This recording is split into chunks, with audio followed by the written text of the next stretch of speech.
अब हम आते हैं हमारे नेक्स्ट टॉपिक पर, और नेक्स्ट टॉपिक है गति का द्वितीय नियम, means Newton's second law of motion.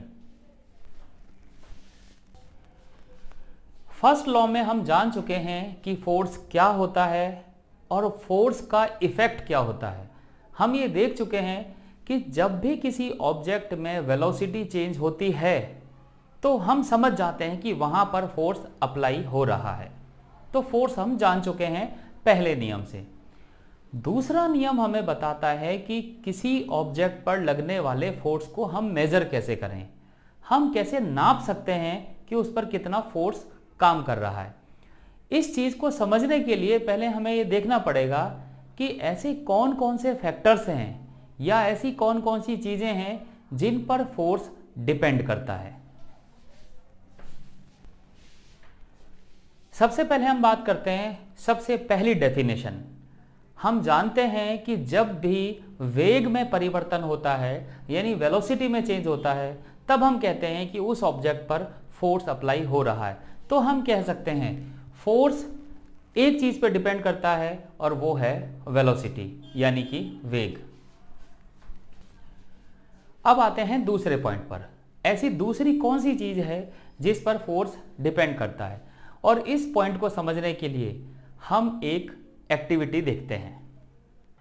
इस एक्टिविटी के लिए हमें जिन चीज़ों की ज़रूरत है वो हैं 2 बॉल। इन बॉल की खास बात यह है कि एक मेटल की है और एक प्लास्टिक की है। आप देख सकते हैं कि इस बॉल को जब हम पानी में डालते हैं तो ये तैरने लगती है, यानी ये बहुत हल्की बॉल है। मेटल की बॉल को पानी में डालेंगे तो ये डूब जाएगी।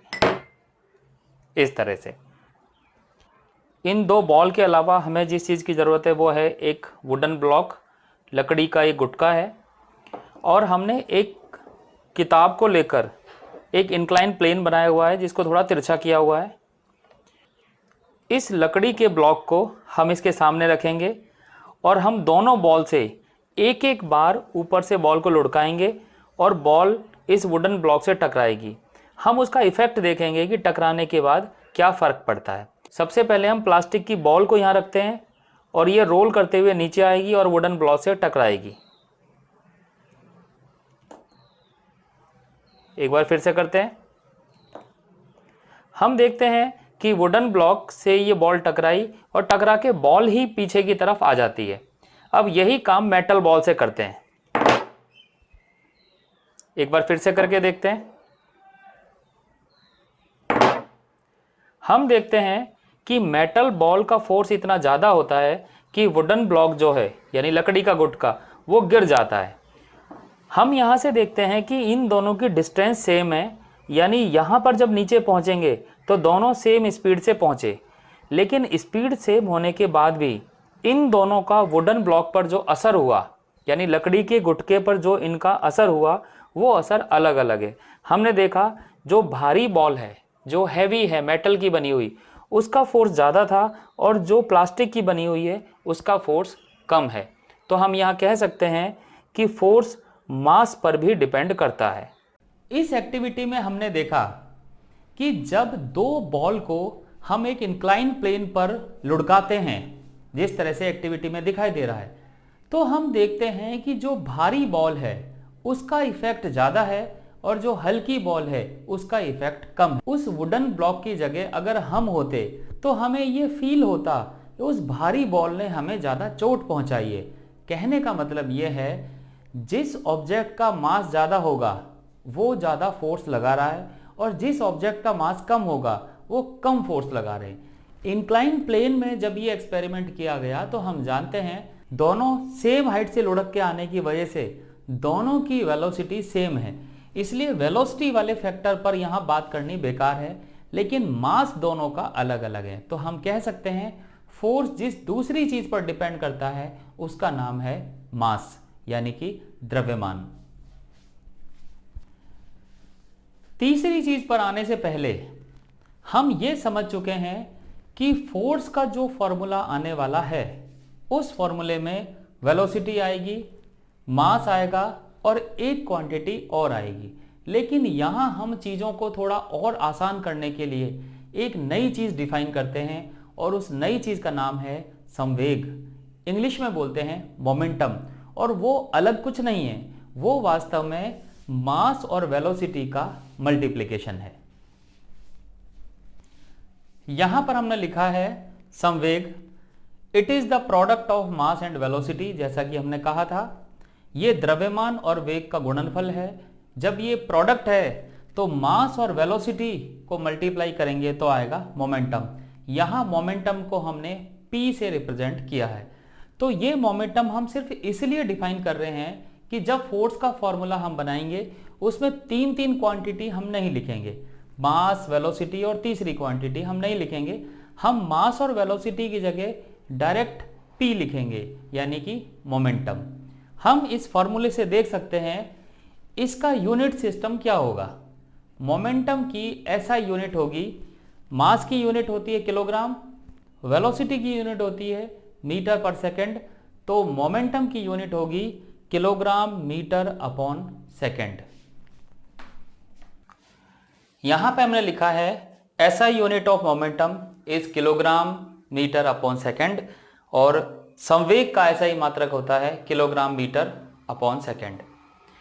हम ये नॉर्मली जो डे टू डे लाइफ के घटनाएं हैं उनमें भी ये चीज़ ऑब्जर्व कर सकते हैं।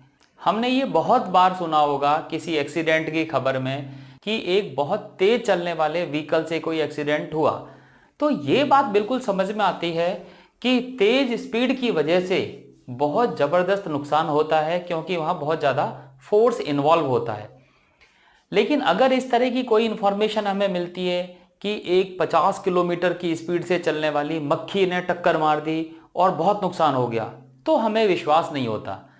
वहाँ पर भी स्पीड है, लेकिन हम जानते हैं कि एक छोटी सी मक्खी का जो मास है वो इतना कम होता है कि वो इतना ज़्यादा नुकसान नहीं कर सकती। इसलिए दूसरी चीज़ हम समझ सकते हैं कि वो मास ही होगी। ठीक है, हम उसकी बातें कम करते हैं। अब हम आते हैं इसके तीसरे फैक्टर पर कि ऐसा कौन सा तीसरा फैक्टर है जिस पर फोर्स डिपेंड करता है। तो तीसरे फैक्टर पर आने के लिए हम एक बार रिकॉल करते हैं अपनी फर्स्ट लॉ ऑफ मोशन की एक्टिविटीज को। उन एक्टिविटीज को अगर आप ध्यान से देखेंगे, चाहे वो एक्टिविटी कप के ऊपर एक कार्ड रख के उसको टैप करने की हो, चाहे वो कप के नीचे से कार्ड खींचने की एक्टिविटी हो, चाहे वो शीट खींच के बोतल को गिराने से रिलेटेड एक्टिविटी हो, हर एक्टिविटी में ये कहा गया कि फोर्स को झटके से लगाइए। Sudden force is applied. क्यों हम कहते हैं झटके से अप्लाई करने के लिए? झटके से लगाने का मतलब है वो फोर्स जल्दी लगा दिया, मीन्स कम समय में, और धीरे लगाने का मतलब है वो ज्यादा समय में लगाया। तो तीसरा जो पॉइंट है जो फोर्स से रिलेटेड है वो है टाइम।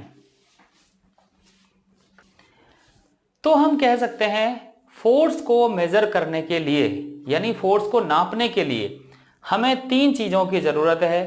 पहला है वेलोसिटी, दूसरा मास, तीसरा टाइम, यानी कि वेग, द्रव्यमान और समय। और इन तीनों को नापकर हम फोर्स को मेजर कर सकते हैं। ये तीन चीजें मालूम होने के बाद हम फोर्स कैसे पता लगा पाएं या कैसे कैलकुलेट कर पाएं, इससे पहले हम न्यूटन के सेकंड लॉ को, यानी द्वितीय नियम को नोट कर लेते हैं। न्यूटन के सेकंड लॉ के according force is proportional to rate of change of momentum of the object. किसी भी वस्तु पर लगने वाले बल का पता लगाना है तो वस्तु के संवेग में परिवर्तन की दर हम पता लगाएंगे और उसके समानुपाती ही वो फोर्स होगा। तो अगर हम फोर्स का फॉर्मूला पता लगाना चाहते हैं तो इस नियम को मैथमेटिकली रिप्रेजेंट करते हैं, जिससे हम फोर्स के फॉर्मूले पर पहुंच पाएंगे। तो आते हैं mathematical formulation of second law पर, यानी कि गति के द्वितीय नियम की गणितीय गणना। यह है हमारा नेक्स्ट टॉपिक, और इस टॉपिक में हम जान पाएंगे फोर्स निकालने का क्या सूत्र या फॉर्मूला होगा। फोर्स के फॉर्मूले को निकालने से पहले हम रिकॉल करते हैं न्यूटन्स सेकंड लॉ को। सेकंड लॉ में हम बात करते थे एक ऑब्जेक्ट है जिसका मास होगा, स्पीड में चेंज होगा और टाइम भी लगेगा। तो पहले हम तीनों चीजों को रिप्रेजेंट करने के लिए एक डायग्राम बनाते हैं। इस डायग्राम में हमने रिप्रेजेंट किया है एक m मास का ऑब्जेक्ट है जिसकी स्पीड u है और वो t1 इक्वल टू 0 टाइम पर उसकी ये पोजीशन है। फोर्स अप्लाई किया, फोर्स का नाम मान लेते हैं F है और t टाइम के बाद उसकी स्पीड बढ़ गई, स्पीड बढ़ के हो गई है उसकी स्पीड v, मास उसका m रहा और टाइम अब हो चुका है t। सेकेंड लॉ के अकॉर्डिंग सबसे पहले हमें पता लगाना है चेंज इन मोमेंटम। मोमेंटम होता है मास और वेलोसिटी का प्रोडक्ट। तो देखते हैं, यहां पहले केस में मोमेंटम होगा मास और वेलोसिटी यानी कि mu, ये पहला मोमेंटम। बाद में मोमेंट होगा मास इंटू वेलोसिटी, ये हो जाएगा बाद का मोमेंटम। ये हम जानते हैं कि ये वेलोसिटी बढ़ चुकी है। तो अगर हमसे पूछा जाता है चेंज इन मोमेंटम कितना हुआ, यानी कि संवेग में परिवर्तन, तो परिवर्तन पता लगाने के लिए हम बाद वाले संवेग में से पहले वाला संवेग घटा देते हैं, means final momentum minus initial momentum. तो ये हमने निकाला चेंज इन मोमेंटम यानी संवेग में परिवर्तन, this is mv minus mu। नियम के हिसाब से हमें निकालना है rate of change of momentum यानी संवेग में परिवर्तन की दर, और ये हम सबसे पहले समझ चुके हैं। जब भी हमें दर निकालनी होती है तो उसको हम t से डिवाइड करते हैं, तो हम इसको दर में कन्वर्ट करते हैं। हम देख सकते हैं हमें rate of change of momentum निकालना है, तो चेंज इन मोमेंटम तो ये हो गया और रेट निकालने के लिए हमने टाइम से डिवाइड किया, और ये हम मोशन के चैप्टर में समझ चुके हैं। फिर से हम सेकंड लॉ के स्टेटमेंट पर आते हैं, और सेकंड लॉ का स्टेटमेंट है force is proportional to rate of change of momentum. अब rate of change in momentum हम निकाल चुके हैं, तो हम कह सकते हैं फोर्स इसी चीज के प्रोपोर्शनल है, तो यानी कि फोर्स जो है mv minus mu upon t के प्रोपोर्शनल है। यहां हम देख सकते हैं हमने लिखा F is proportional to mv minus mu upon t, m यहां से कॉमन ले लिया है तो बचेगा v minus u upon t। जब हमने मोशन की तीन इक्वेशन पढ़ी हैं, उन तीन इक्वेशन में से पहली इक्वेशन है v equal to u plus at, आपको जरूर याद होगी। अगर इस इक्वेशन से हम एक्सेलरेशन निकालते हैं तो एक्सेलरेशन की वैल्यू होती है v minus u upon at, इस तरह से लिख सकते हैं। और a को कैलकुलेट करना है a equal to v minus u upon t. ये v minus u upon t acceleration को रिप्रेजेंट करता है, तो यहां पर भी हम इसको u अपॉन टी लिख सकते हैं। तो इस तरह से हमारा जो सेकंड लॉ है वो बदलते बदलते इस फॉर्म में पहुंच गया, F is proportional to m into a यानी मास इंटू एक्सेलरेशन।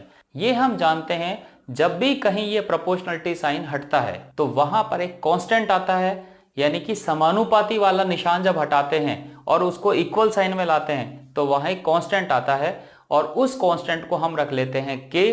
तो फॉर्मूला कुछ ऐसा हो जाएगा F इक्वल टू KMA।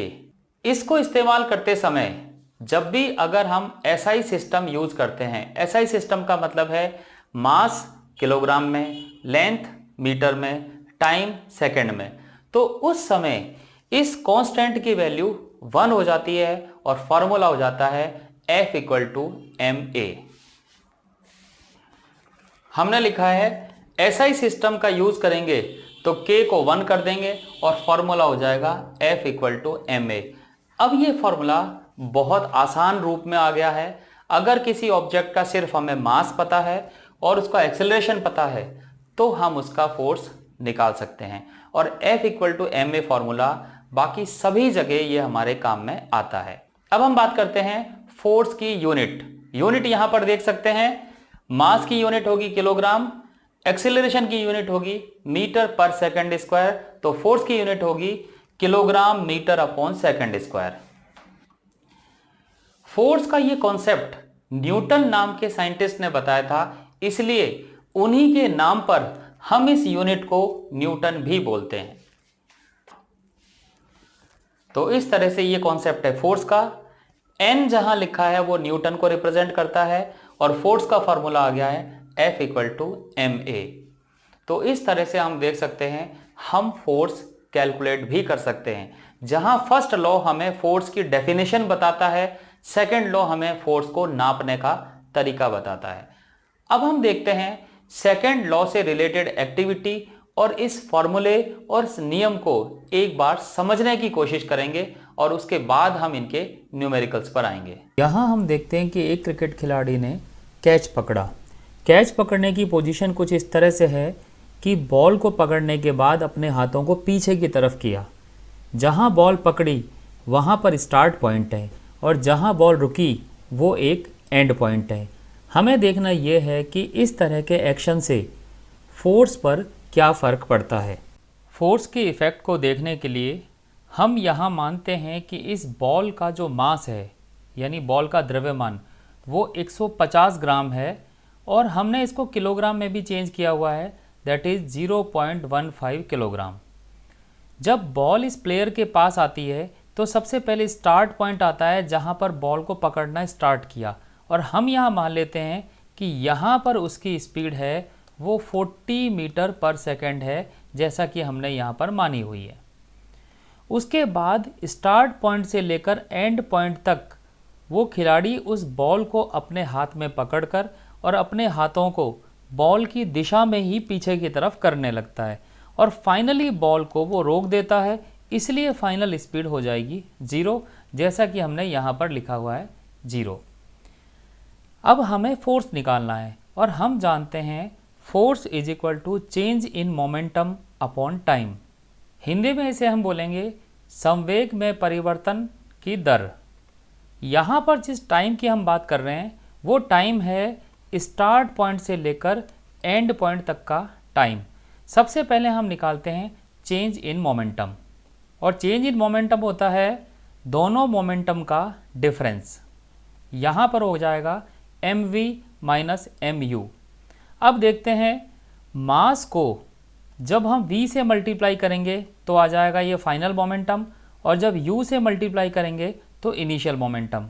इन दोनों को कैलकुलेट करते हैं, वैल्यू सब्स्टिट्यूट करते हैं। m की वैल्यू है 0.15 किलोग्राम, फाइनल वेलोसिटी है 0 और इनिशियल वेलोसिटी है 40 और जब इस दोनों को सॉल्व करेंगे तो हमारे पास आंसर आएगा 6 kilogram metre upon second. Kilogram metre upon second momentum यानी संवेग की यूनिट है। अब हम ये चेक करते हैं कि फोर्स कितना लगेगा। तो सबसे पहले हम मानते हैं कि जब भी हम कैच करते हैं हम बहुत ज़्यादा स्पीड से कैच करते हैं। मान लिया कि जो हमें टाइम लगता है वो 1 सेकंड का 10वां हिस्सा लगता है, यानी कि 0.1 सेकंड टाइम हमने कैच करने में लगाया। तो उस समय बॉल तेज़ी से हमारे हाथ में आएगी और हम 1 सेकंड के 10वें हिस्से में बॉल अगर कैच करते हैं तो फोर्स निकालते हैं। तो फोर्स निकालने के लिए ऊपर रखेंगे हम संवेग में परिवर्तन यानी चेंज इन मोमेंटम, और चेंज इन मोमेंटम हम निकाल चुके हैं, दैट इज़ 6, और अपॉन में रखेंगे हम टाइम, और टाइम हमारे पास है 0.1 और आंसर आ जाएगा 60 न्यूटन। 60 न्यूटन फोर्स कितना होता है इसका भी हम एक अंदाज़ा लगा सकते हैं। 60 न्यूटन फोर्स का मतलब है करीब 6 किलोग्राम मास का कोई ऑब्जेक्ट अगर हम उठा लें तो वो करीब करीब 60 न्यूटन के इक्वल होगा। यानी हम कह सकते हैं अगर हमने 0.1 सेकंड में उस बॉल को रोका तो हमारे हाथ पर उतना फोर्स लगेगा जैसे किसी ने 6 किलोग्राम का एक पत्थर हमारे हाथ पर रख दिया हो। अब हम दूसरे केस में मानते हैं। मान लिया इस बार हमने जो टाइम है वो 1/10 सेकंड नहीं लगाया, हमने अपने हाथों से बॉल पकड़ने के बाद हाथों को काफ़ी पीछे किया, और जब काफ़ी पीछे किया तो मान लिया हमने 2 सेकंड टाइम लगाया पीछे करने में, और इस समय जो फोर्स होगा ऊपर होगा चेंज इन मोमेंटम, और चेंज इन मोमेंटम हम जानते हैं 6 है, तो ऊपर होगा 6 और नीचे टाइम होगा 2, और आंसर हो जाएगा इस समय 3 न्यूटन। 3 न्यूटन फोर्स कितना है इसको भी ज़रा समझ लेते हैं। 3 न्यूटन का मतलब है 0.3 किलोग्राम, इसका मतलब है करीब करीब 300 ग्राम। 300 ग्राम, 300 ग्राम का मतलब है हमारे हाथ में कोई सेब या कोई 2 केले हम पकड़ लें, इतना वजन, इतना फोर्स। अब हम समझ सकते हैं अगर हमने उस बॉल को एक झटके से पकड़ा तो हमें बहुत ज़्यादा फोर्स लगाना पड़ेगा, और अगर हमने पकड़ने के बाद अपने हाथों को पीछे करते हुए रोका तो हमें बहुत कम फोर्स लगाना पड़ेगा। यही कारण है कि आपने देखा होगा अगर आपने कभी क्रिकेट खेला हो या कहीं अपने हाथ को ज़ोर से मारा हो, अगर बहुत कम टाइम में आपने वो काम किया है तो हाथ में बहुत ज़्यादा चोट भी लग सकती है। तो इस तरह के जितने भी केस हैं जहाँ पर काम करने का समय बढ़ जाता है तो हम वहाँ कह सकते हैं हमने फोर्स को काफ़ी कम कर दिया है। तो इस तरह से हम समझ सकते हैं फोर्स 3 बातों पर डिपेंड करता है। एक है बॉल का मास, दूसरा है बॉल की स्पीड, और तीसरा है उस काम को करने का टाइम। तो इस तरह के जितने एग्जाम्पल हैं जिसमें कोई स्प्रिंग के इस्तेमाल से हम काम करने के टाइम को बढ़ा देते हैं, जैसे कि साइकिल की सीट के नीचे लगी हुई वो स्प्रिंग, या कार में या बस में लगे हुए जो शॉकर्स हैं वो, या कांच की चीज़ें जब हम खरीदते हैं तो आपने देखा होगा कि वो थर्मोकोल के बीच में रखे रहते हैं।